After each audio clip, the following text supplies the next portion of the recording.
75 ans après sa création, l'Organisation du traité de l'Atlantique Nord reste l'engagement le plus direct des États-Unis en matière de sécurité européenne, mis en place après la Seconde Guerre mondiale. À l'origine, l'OTAN réunissait les États-Unis et 11 pays européens qui s'engageaient à se porter mutuellement secours en cas d'agression de l'un d'entre eux.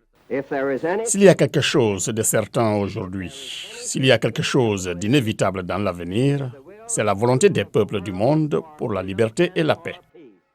L'invasion de l'Ukraine par la Russie, la réponse de l'OTAN et la lumière que cela jette sur le rôle de l'Amérique dans la sécurité européenne séparent les candidats à la présidence des États-Unis Joe Biden et Donald Trump.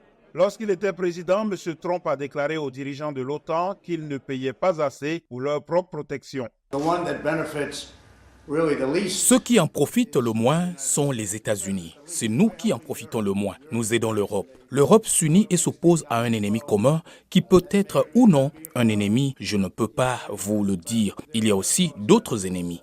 5 ans plus tard, M. Trump a suggéré lors d'un meeting de campagne en Caroline du Sud que la fermeté à l'égard des membres de l'OTAN avait porté fruit. L'OTAN était en panne jusqu'à ce que j'arrive.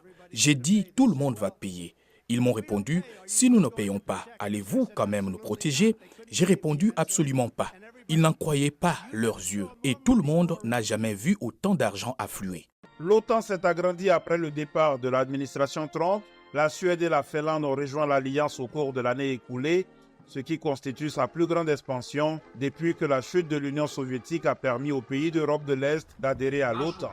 Le président Joe Biden estime pour sa part que le fait de s'opposer ensemble à l'agression russe montre que l'OTAN fonctionne.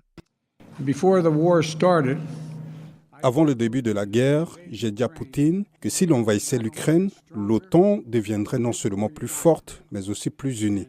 Et nous verrions les démocraties du monde se lever pour s'opposer à son agression et défendre l'ordre fondé sur des règles. C'est exactement ce que nous voyons aujourd'hui. En tant que président, Donald Trump a donné la priorité aux relations avec la Russie et Vladimir Poutine. Lors de sa campagne pour un second mandat, il s'est souvenu d'un dirigeant de l'OTAN qu'il interrogeait sur les menaces russes.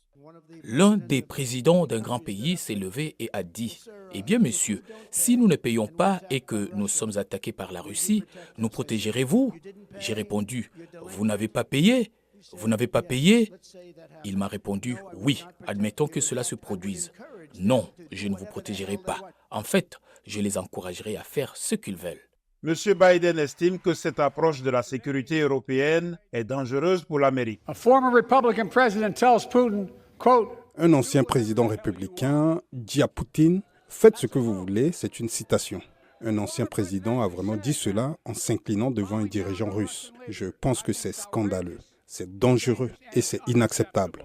Donald Trump a déclaré à la chaîne de télévision conservatrice britannique GB News qu'il soutiendrait l'OTAN si chacun payait sa juste part. S'ils jouent franc jeu, s'ils commencent à jouer franc jeu, l'Amérique est là. Oui, à 100%, 100%. Merci. Joe Biden affirme que l'OTAN est plus forte et plus unie que jamais et qu'elle est au cœur des objectifs de politique étrangère de sa campagne de réélection.